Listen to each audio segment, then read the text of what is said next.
millón de piedritas es lo que contiene este modelo que representa a Jerusalén en tiempos de Jesús, en tiempos del segundo templo, o más específicamente en el año 70, vísperas de la destrucción de la ciudad por los romanos. Amigos, saludos nuevamente desde Jerusalén, saludos desde el Museo de Israel, y hoy les quiero mostrar el famoso modelo de Jerusalén.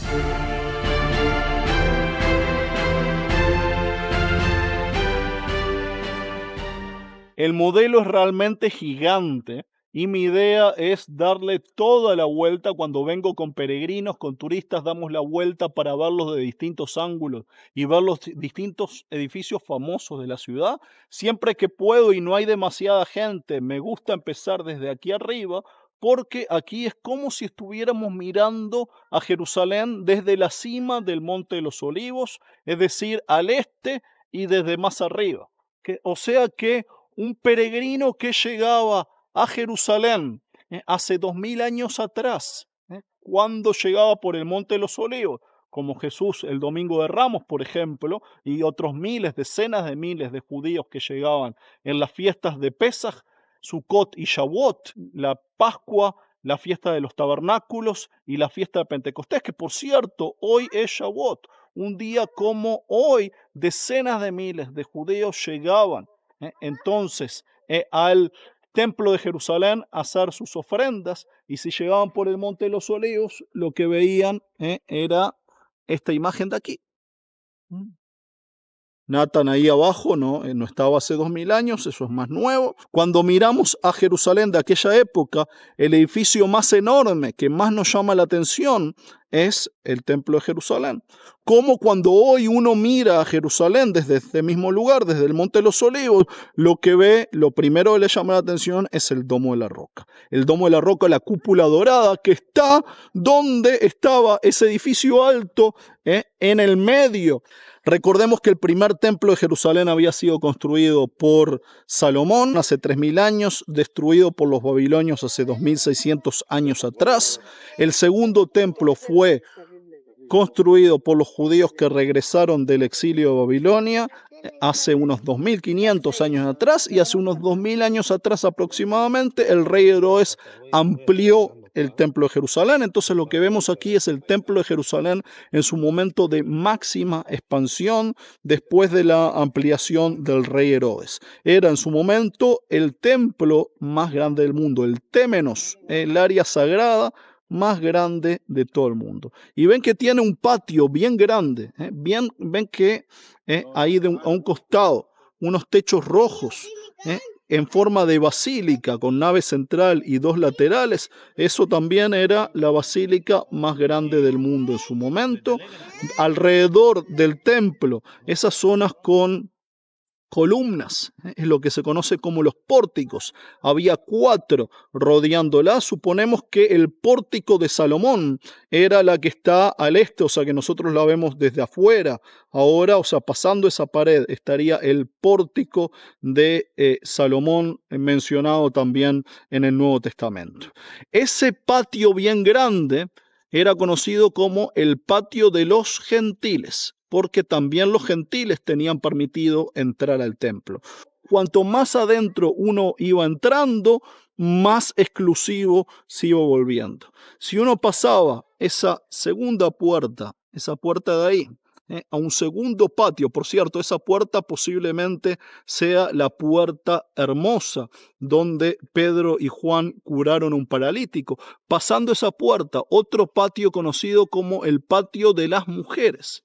Ahí podían entrar solamente judíos, pero incluidas mujeres también. Entonces el patio de las mujeres o el atrio de las mujeres. Primero el atrio de los gentiles, luego el atrio de las mujeres, y pasando otra puerta más. Vemos ahí una puerta más. Esa puerta, ya la segunda de esa serie de 3 puertas, la podían pasar solamente los sacerdotes. Y luego la tercera puerta para entrar a ese edificio bien grande, solamente sacerdotes pertenecientes a 24 familias que tenían encargado el cuidado del templo, y no lo vemos aquí, pero por dentro se dividía más todavía hasta que al fondo del todo estaba el lugar santísimo, el santo santuario, donde entraba solamente el sumo sacerdote una vez al año a pedir perdón por los pecados del pueblo de Israel. O sea, cada vez más exclusivo, desde el lugar que pueden entrar todos hasta el lugar al que puede entrar solamente el sumo sacerdote, y solamente una vez al año el día del perdón. ¿Qué otras cosas más vemos desde aquí? Ven una puerta. Esa puerta le decían la puerta de Susán, o la puerta oriental, que se abría también una vez al año para sacar el cordero a Azazel, al cual se llevaba todos los pecados del pueblo de Israel y se lo llevaba al Mar Muerto, a la zona del Mar Muerto, y se lo tiraba de un barranco. En una esquina, ven, en esta esquina vemos una fortaleza bien grande. Esa es la fortaleza Antonia, también construida por el rey Herodes, la fortaleza militar más grande de Jerusalén. Según la mayoría, ese sería el lugar donde fue el pretorio, el cuartel general, es decir, el lugar donde Jesús fue juzgado por Poncio Pilatos. A un costado, esos dos techos rojos, esas son dos piscinas con 5 pórticos, es decir, las piscinas de Betesda, donde según Evangelio de Juan capítulo 5, Jesús curó al paralítico. Entonces hemos visto a Jerusalén desde el este. Vamos a seguir dando la vuelta para verla de todos los demás ángulos. Ahora estamos viendo la ciudad desde la esquina sur. Por cierto, es importante decirlo, estos muros que vemos que rodean la ciudad no son los mismos muros que rodean a Jerusalén antigua hoy en día. De hecho, la ciudad amurallada en esta época es como 3 veces más grande, quizás más, que la ciudad antigua, la ciudad amurallada de hoy. Una parte que está fuera de los muros actuales, pero en aquel entonces estaba dentro de los muros, es esta esquinita aquí. Ven que tiene también como unos muros que la rodean ella misma. Esa es la zona que hoy llamamos Ciudad de David. Ahí es donde empieza la ciudad. La ciudad hace 3000 años, cuando la conquista el rey David y la transforma en capital de Jerusalén, era solamente esa esquinita, y el motivo que la ciudad empieza ahí abajo es porque por ahí cerquita estaba el manantial de agua de Jerusalén, fuera de lo que son aquellas murallas, hasta que el rey Ezequías construye un túnel que llevaba el agua desde fuera de los muros hasta esta piscina que él construyó ahí. Esa sería la piscina de Siloé. La piscina de Siloé. Si antes veíamos las piscinas de Betesda en otra parte de la ciudad, la piscina de Siloé sería el lugar donde Jesús curó al ciego. También Evangelio de Juan. Entonces, los judíos que llegaban, decenas de miles de peregrinos que llegaban a Jerusalén, por ejemplo, un día como hoy, el día de Pentecostés, la fiesta judía de Shavuot, llegaban, se bañaban, se purificaban en la piscina de Siloé y luego subían hacia el templo de Jerusalén. Vemos aquí en el muro sur 2 entradas a cada lado para entrar y para salir. Esas son unas de las entradas al templo de Jerusalén. Pero luego en la esquina, en esa esquina, ven como un arco y unas escaleras que suben a otra entrada del templo de Jerusalén. Ese arco también era el arco más grande del mundo. O sea que tenemos el templo más grande del mundo, el arco más grande del mundo, la basílica más grande del mundo. No sé qué diría Freud de Herodes, que todo tenía que hacerlo lo más grande del mundo. Entonces Jerusalén empieza aquí abajo, en esa esquina, y con el tiempo se va expandiendo. Tiempos de David. David compra el terreno del monte del templo. Luego Salomón construye el templo, o sea que la ciudad en tiempos de David y Salomón se expande un poquito en aquella dirección hacia el norte donde está el templo de Jerusalén. En tiempos de Ezequías pasa a ocupar esta zona también, y en su momento de máxima expansión, como la vemos aquí, ocupaba un espacio muy grande. ¿Qué otras cosas vemos de este ángulo? Vemos un teatro. Hoy sabemos que no había un teatro justo en esa zona, porque esa zona fue excavada y ahí no se encontró un teatro. Sí sabemos que había un teatro en alguna parte de Jerusalén, lo describe Flavio Josefo, y Jerusalén es una ciudad del Imperio Romano. Había teatros en todas las ciudades importantes del Imperio Romano.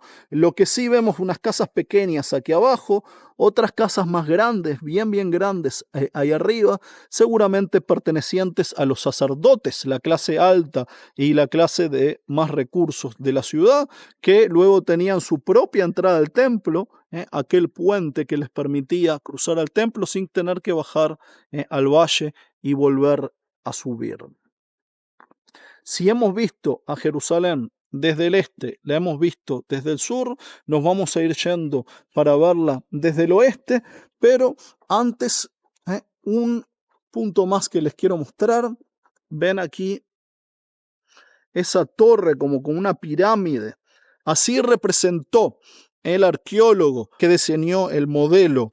Estamos hablando del profesor Avi Yonah, que lo hizo entre 1962 y 1966. 4 años le demoró por encargo de Hans Koch, el dueño de un hotel, el Hotel Holyland. Este modelo originalmente estaba junto a un hotel llamado Holyland. Más tarde ese hotel fue vendido y el modelo en el año 2006 lo trasladaron aquí al Museo de Israel. Hubo que cortarlo en 100 piezas para poder trasladarlo hasta aquí. En 1962-1966 quiere decir es la época en que la ciudad antigua de Jerusalén, la mayor parte de lo que se muestra en este modelo, estaba en manos de Jordania y los israelíes no tenían acceso hasta un año después, 1967, la Guerra de los 6 días.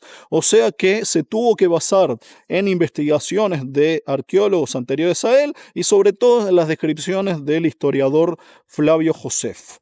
Y en tradiciones tanto judías como cristianas, en este caso, volviendo a aquella torre, dejó de lado la tradición cristiana y se basó en la tradición judía, que ubica ahí la tumba del rey David. Esa sería la zona de Jerusalén que hoy en día conocemos como Monte Sión, aunque probablemente en tiempos bíblicos Monte Sión era el nombre de el monte del templo o de la ciudad de David. En algún momento el nombre Monte Sión se trasladó a esta zona de la ciudad y la tradición judía ubica en el monte Sión la tumba del rey David. Los voy a llevar a visitarla en otra ocasión. La tradición cristiana ubica arriba de la tumba del rey David, en el mismo lugar, la sala de la última cena. Es decir, que si se hubiese basado en tradiciones cristianas, en lugar de ese mausoleo a David, lo que tendría que haber construido es una casa con 2 pisos y en el piso de arriba, el aposento alto, ahí es la última cena. El motivo, supongo yo, que se basó en este caso en la tradición judía más que en la tradición cristiana, quizás porque era judío, pero más que nada porque ese era el único lugar importante para los judíos, que en aquel entonces, antes de la Guerra de los 6 días, estaba en manos judías, porque el Muro de los Lamentos, ahora vamos a mostrar dónde estaba, era parte del Templo de Jerusalén, y el Monte de los Olivos, que estaría ahí arriba si eso fuera parte del modelo, habían quedado en manos de Jordania cuando la ciudad estuvo dividida, y el único lugar importante para los judíos era la tumba del rey David. Así que aquí se fue con la tradición judía. Les recuerdo que al terminar la guerra de independencia de Israel, la guerra de 1948, la ciudad de Jerusalén había quedado dividida en 2, Jerusalén occidental y Jerusalén oriental. Jerusalén occidental en manos de Israel, Jerusalén oriental en manos de Jordania, y así estuvo dividida durante 19 años, desde 1948, Guerra de Independencia, hasta 1967, Guerra de los 6 días. Y por eso Avi Yonah resaltó la tumba del rey David, que era el lugar más importante al que los judíos tenían acceso mientras la ciudad estuvo dividida, que es la época en la que él diseñó el modelo. Vimos la ciudad desde el este, la vimos desde el sur y ahora queremos verla desde el oeste. Y cuando miramos a Jerusalén desde el oeste, este otro edificio rodeado por su propio muro, con un patio en el medio y 2 alas de edificios de techos rojos. el segundo edificio más grande de la ciudad después del Templo de Jerusalén, ahí a la distancia. ¿A quién puede pertenecer el edificio más lujoso, más grande de la ciudad? Al rey. O sea que esto era el palacio del rey Herodes, que ocupaba buena parte de lo que hoy es el barrio armenio de Jerusalén antiguo. Y en la esquina de ese palacio vemos 3 torres protegiendo al rey Herodes, torres de vigilancia, torres de la esquina del palacio del rey Herodes, y esa zona de 3 torres es lo que hoy llamamos Ciudadela de David, o Torre de David, a pesar de que no es de la época de David. Estamos viendo que es de la época del rey Herodes. David vivió hace 3000 años, Herodes hace 2000 años. ¿Por qué le llamamos Torre de David si es de la época de Herodes? A eso hemos dedicado un video entero, les dejo aquí el enlace. De esas torres, una de estas, la verdad que admito que no me queda claro cuál de las dos. La base de una de esas 2 torres todavía la tenemos incorporada dentro de lo que llamamos Torre de David. Y si estamos mirando a Jerusalén desde Occidente, tenemos que ver el muro occidental. Subí más arriba para ver en su totalidad el Templo de Jerusalén. Lo habíamos visto también desde otro ángulo, cómo está rodeado por 4 muros. Esos 4 muros construidos por el rey Herodes para sostener la plataforma sobre la cual está construido el templo. Por eso el monte del templo hoy en día no tiene forma de monte. Herodes, cuando agrandó el templo de Jerusalén, lo hizo tan pero tan grande que el monte del templo no era lo suficientemente grande como para el templo. Entonces lo amplió artificialmente. En algunas partes lo aplanó, en otras partes lo rellenó y lo sostuvo con 4 muros.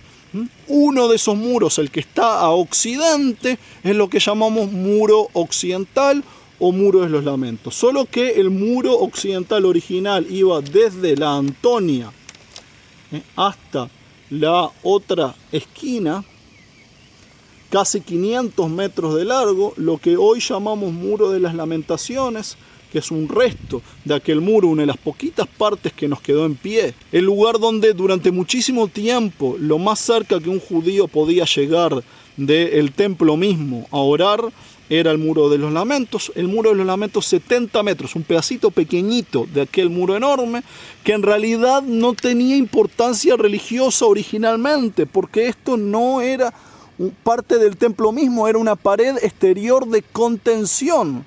Pero como el templo fue destruido y fue de lo poquito que quedó en pie, no lo único, pero de lo que quedó en pie, la parte más cercana al lugar santísimo, al que durante siglos judíos podían acercarse a orar, lo más cerca que podían llegar. Por eso con el tiempo el muro de los lamentos se transformó en el lugar principal de culto del pueblo judío, aunque originalmente no era más que una pared de sostén para el templo mismo, y la parte sagrada era el templo y especialmente el lugar santísimo al que entraba solamente el sumo sacerdote.